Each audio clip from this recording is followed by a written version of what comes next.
Welcome back to the show, everybody. We got a great one lined up for you today. Ripple releases their third quarter report. We got a lot to go over in it. Ripple buybacks and so much more. Somebody roll that beautiful intro.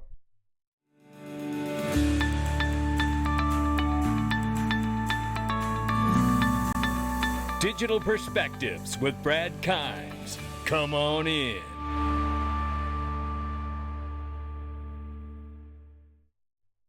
Welcome back to the show, everybody. You can follow us on TikTok, YouTube, Twitter, and Facebook.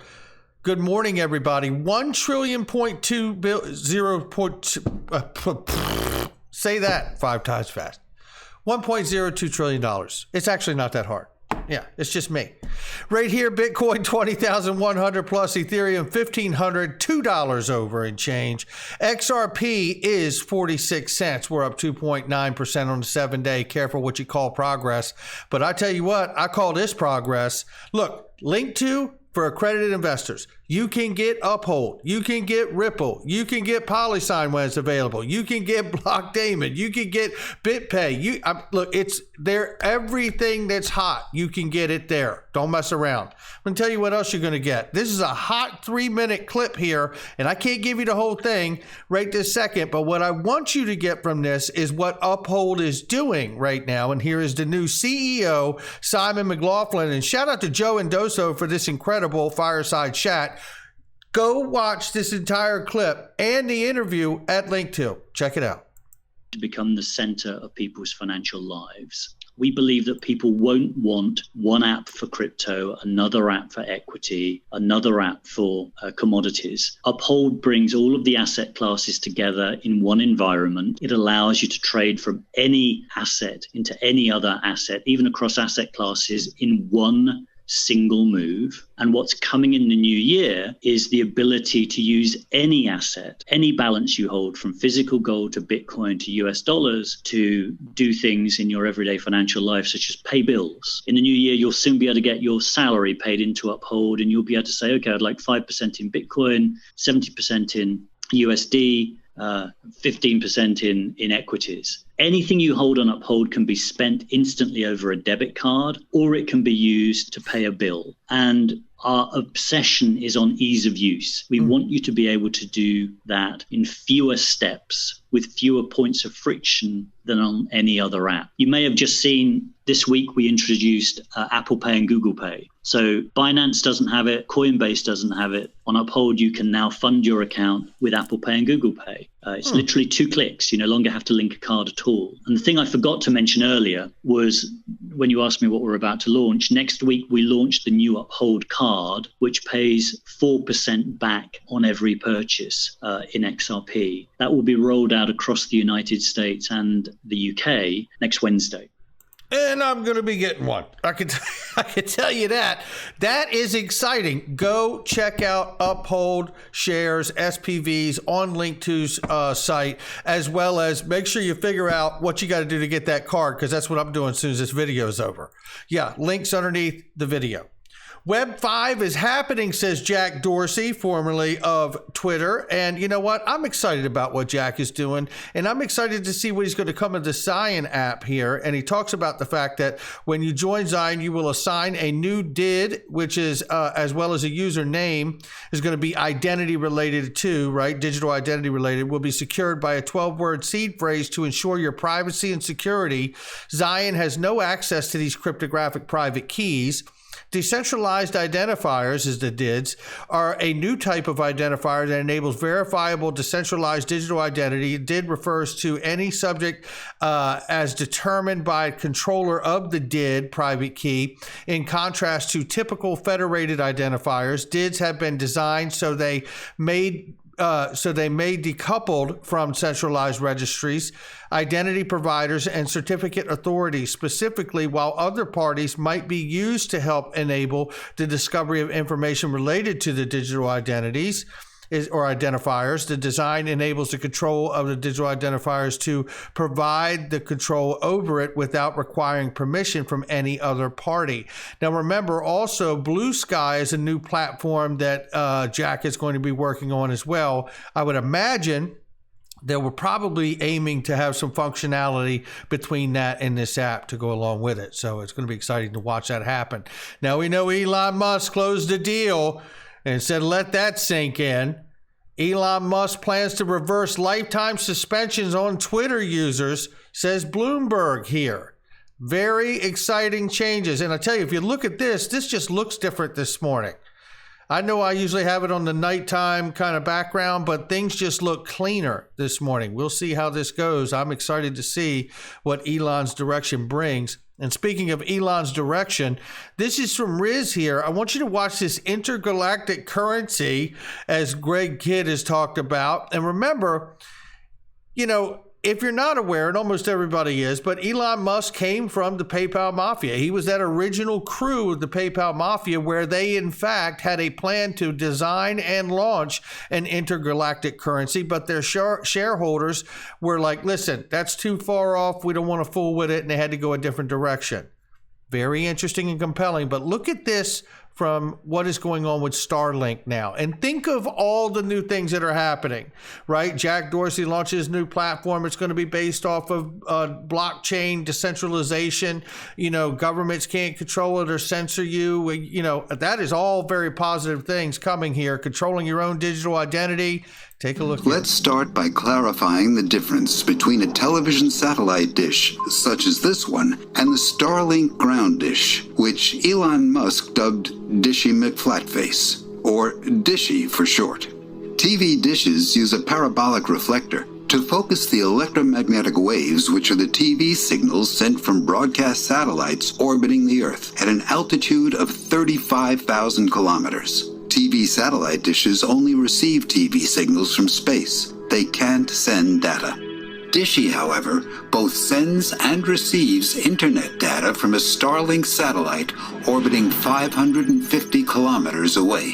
While the Starlink satellite is 60 times closer than TV satellites, it's still an incredible distance to wirelessly send a signal, and thus the beams between Dishy and the Starlink satellite need to be focused into tight, powerful beams that are continuously angled or steered to point at one another. Compare this to TV broadcast signals, which come from a satellite the size of a van, and whose signals propagate in a wide fan that covers land masses larger than North America.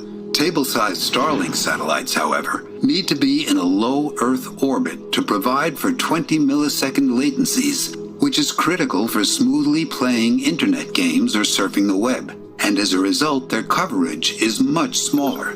Thus, 10,000 or more Starlink satellites, all orbiting at incredibly fast speeds in a low Earth orbit, are required to provide satellite internet to the entire Earth. Now that is just remarkable to me what's coming. And it honestly, it helps me broaden my awareness to think much bigger than what's happening in the financial system and crypto, and that there is a new wave of innovation that is going to affect every single thing that we touch and use. And it's just mind-blowing to me. What a time to be alive.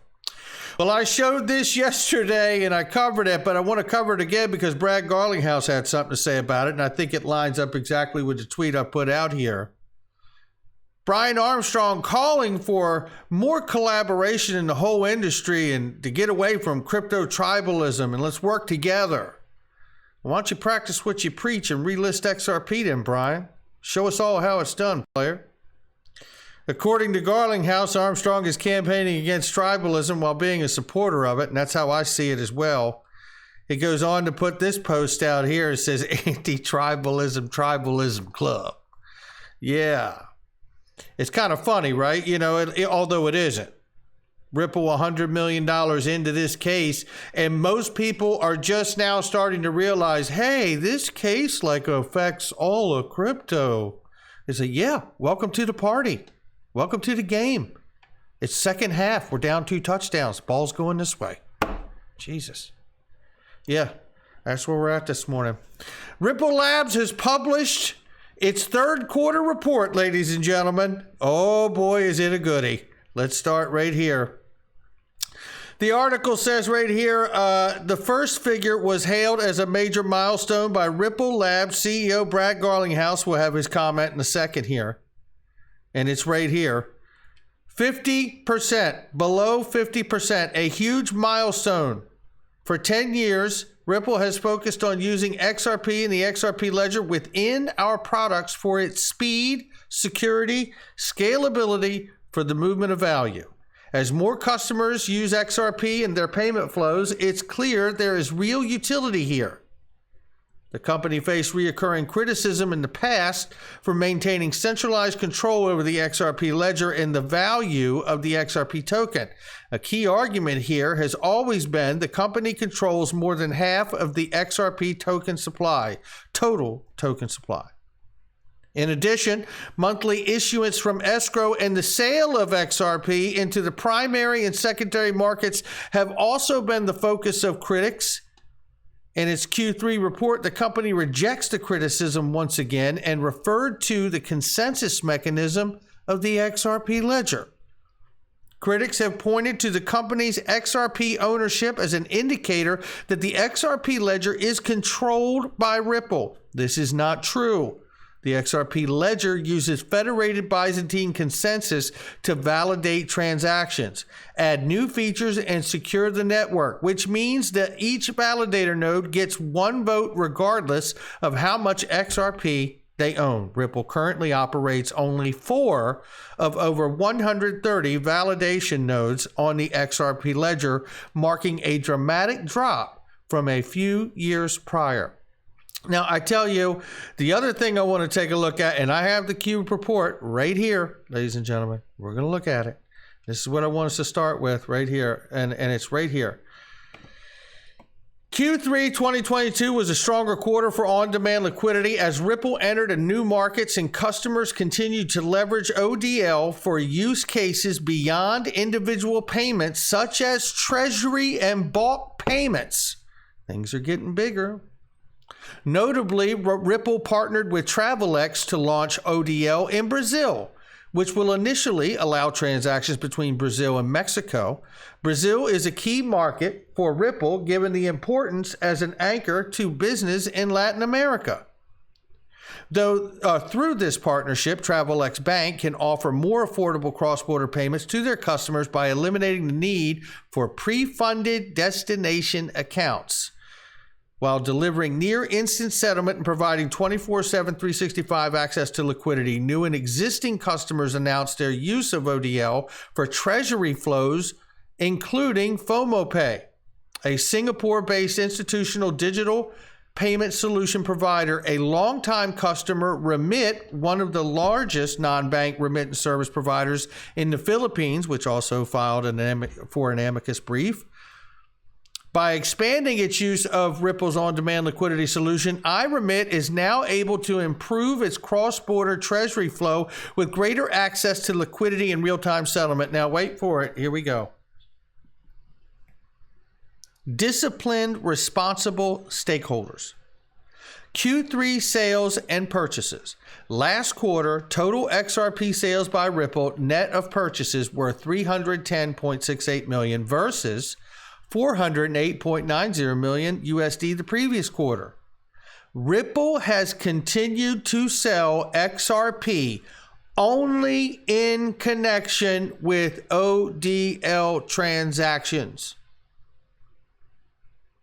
And ODL volumes have ramped up as Ripple's on-demand liquidity business expanded globally.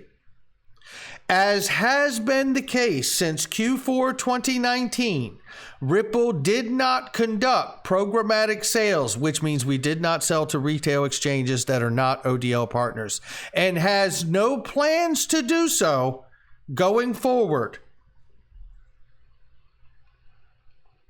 I don't know how much more clear it could be. Let's see if this is any more clear for everybody here. Ripple has been a buyer of XRP in the secondary market and expects to continue to undertake purchases as ODL continues to gain global momentum. Now, a couple things here, and we're going to wrap it. You tell me why Ripple would be buying it back off the secondary market has been a buyer of XRP in the exchanges that we buy from that are not ODL partners, and expects to continue to undertake purchases as ODL continues to gain global momentum. So they are redirecting the buyback of XRP that they make into the ODL loop. So it sounds like to me, unless we get a favorable decision in this court case that allows XRP to be relisted, and if that doesn't happen, then this stuff is going to be very valuable, because Ripple already believes it to be very valuable, to buy it back and put it refunneled into ODL and off of the secondary market. I really don't know how much more clear they could actually be. It's not even me being clear, it's just me understanding it. If the case gets a designation or a ruling of XRP that allows it to go forward, but somehow takes it out of retail's hands, then the only XRP that's left is what's floating around. Like this right here. Ripple stopped selling retail Q4 2019. Jed McCaleb sold $9 billion and it sold out. If the ruling doesn't come back that it can be listed on all the exchanges, then what's out here is all that's available to you and I. And hopefully we see Ripple listed on every single exchange with a favorable ruling. And that demand is incredible, right? But if not, that's apparently what we're looking at. And if you look at this diagram, you see non-ODL retail exchanges ain't getting any more fed to them. So if they're getting it, they'd have to be getting it from an ODL partner siphoning off to them. But if the ODL partner is selling to a non-ODL partner, then why in the hell is Ripple buying it back? Because you haven't plugged the leak in the dam. Just saying. That's going to do it for me. I'm not financial advice. I'm not a financial advisor. This is my digital perspectives. I'll catch all of you on the next one.